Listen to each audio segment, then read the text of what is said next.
इधर जम्मू कश्मीर के साबिक सीएम उमर अब्दुल्ला ने इंडिया बनाम भारत तनाज़े पर बड़ा बयान दिया। उन्होंने कहा कि अगर हमारे इत्तेहाद की वजह से नाम बदल रहे हैं तो हम अपने इत्तेहाद का ही नाम बदल देंगे, मुल्क का नाम बदलने की जरूरत नहीं है।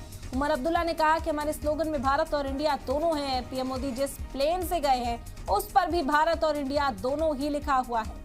उमर अब्दुल्ला का भी ये बड़ा बयान आप इस वक्त देख रहे हैं। आपको बता दें कि उमर अब्दुल्ला समेत तमाम अपोजिशन लीडरान जो हैं वो इस फैसले की मुखालफत करते हुए कहीं ना कहीं नजर आ रहे हैं, जब से ये बात सामने आई कि इंडिया का नाम भारत किया जाएगा ऑफिशियल तौर पर।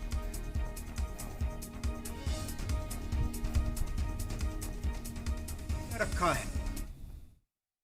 अगर सिर्फ गर्ज ये है कि ऑपोजिशन की पार्टियों ने अपना नाम इंडिया रखा है तो फिर हम अपना ही नाम बदल देंगे।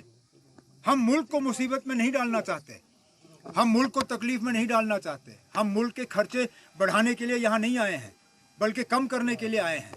अगर हमें ज़रा सा भी ये इशारा मिले कि ये इस वजह से किया जा रहा है क्योंकि अलायंस का नाम इंडिया है, तो फिर हम अपना ही नाम बदल देंगे ना। मुल्क का नाम बदलने की कोई ज़रूरत नहीं।